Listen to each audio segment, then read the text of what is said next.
came across your films when I was in 2002. I was in the hills in Afghanistan. One of the guys had it. He played Clarence and stuff like that. We laughed our asses off. Then I found you personally, not you personally, but this whole Q&A 2005 when I finally came back from my third deployment, and I laughed my ass off. I thought it was just hilarious, and I kept thinking to myself, what's going to happen when he meets Prince next time, or he meets the guy from Superman? Does it ever get awkward in the room when they're like, hey, we saw what you did on YouTube, man, what the hell? I mean, let me understand this. You have been in the theater of war in Afghanistan and took a moment to be like, I wonder what the fat guy's doing.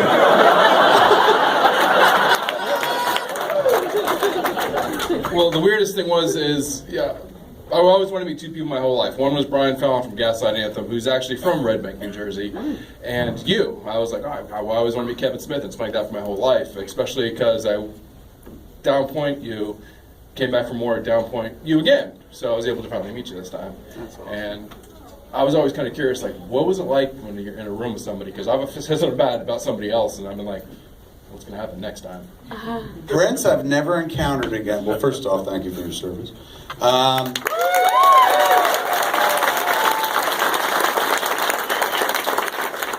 For years, I'd met military people who were like, I love your movies. And I finally asked it, like 10 years ago, I started asking, why? We don't do anything about the military in those movies. That's why I like your movies.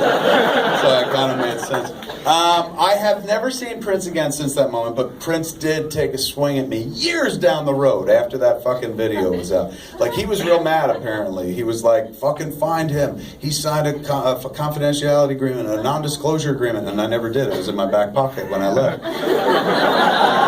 So, you know, I guess he had a mad on about it. And then years later, he released, I think it was it Musicology? It was the one album that, like, when you went to see him on tour, he gave the album away with a ticket. What was it?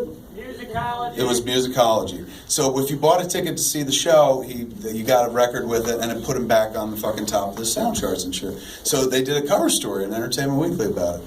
And I got a call from Jeff Jensen, and he's going, hey man, he was the guy who did the story.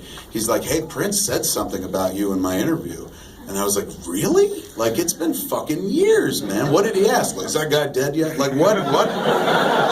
And he was like, he's going, he fucking said something, man. He took a shot. He's going, you got to read it in print. And I was like, oh, fuck, good to know. Thanks for telling me and not telling me, but yeah. And in print, what he had said was, like, out of nowhere, he's doing an interview about something unrelated, and he asked Jeff, he's like, did you see Jersey Girl? And Jeff's like, well, yeah, I did, actually. He's going, I took the crew to see it last night. And he went, that's what happens when the potty mouth doesn't work for you anymore. And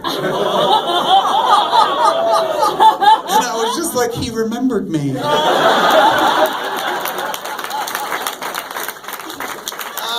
I don't know, but yeah, there's definitely, like, let me see. Well, Paul Thomas Anderson, back in the day, I would talk about Magnolia and be like, I don't like that movie. And one day I ran into him up at Quentin's house, and he was, like, totally fucking lovely and shit. I ran into him prior to that. I ran into him in a doctor's office. Like, before you go make a movie, they make sure you're going to live through the movie, particularly if you're a fucking fat dude. They're like, you get on a scale and see a doctor. Because, you know, you can't be halfway through the movie and you're like, action, you know. So they make you get the health exam and shit. And so I go to the same place all the time. It's a doctor that's on Sunset Boulevard.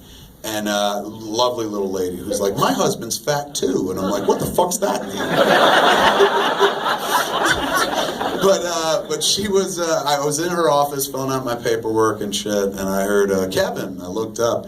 And he goes, it's Paul Thomas Anderson.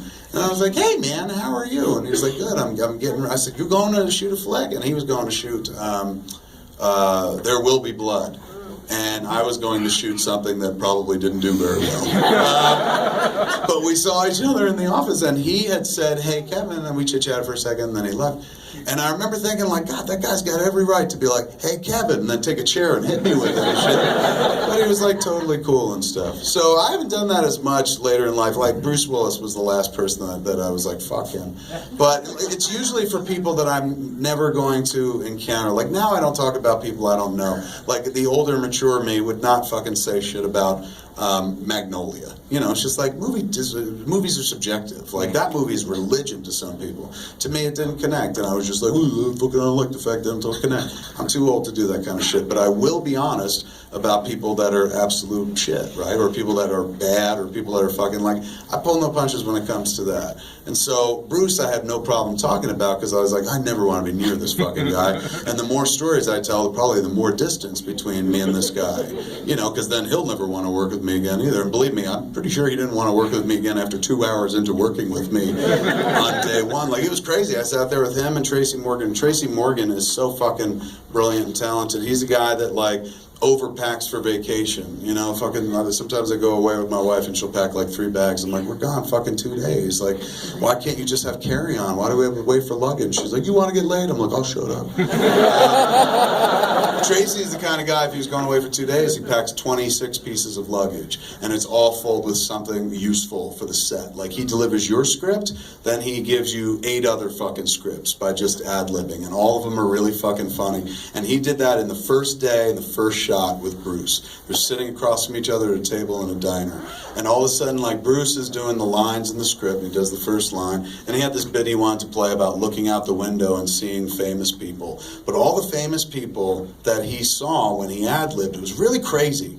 It was people who were famous right before he got famous, right? So, but I've studied it because I was sitting there going, why does he keep saying these people? And I realized, oh shit, all these people were famous right before 1984, before Moonlighting took off. So in his mind, they're still famous people, even though he's a famous person. Like, to him, they're his celebrities. So he's sitting there at the table. Tracy Morgan is like ad-libbing a fucking Blue Streak, and it's all brilliant. His ad-libs are about how he watched Frankenstein the night before. And he did 15 minutes going like, hey, you treat me like Fritz. Like, and like, you really have to know Frankenstein to know the material, but it's absolutely fucking brilliant and shit. And so Tracy's crushing it. We're crying, laughing behind the cameras. The first fucking take. Then we got Bruce, who's on the other side of the table, and you can see the panic in his face. He's like, this guy's not saying anything that's in the fucking script. He's going, but we're allowed to make shit up? Okay, I'm gonna make shit up. So he's pretending to look out the diner window, cool as the day is long and shit, and he's going, is that Maury Povich? God damn it, if that's not Maury Povich, man. That's gotta be Cotty Chung, right? Like, he's talking about people that, like, there were some young kids on our cast and crew that were like, who the fuck is he talking about? And I'm like, those are people that were really famous back in 1984. And then later on, he busted a Yoda joke.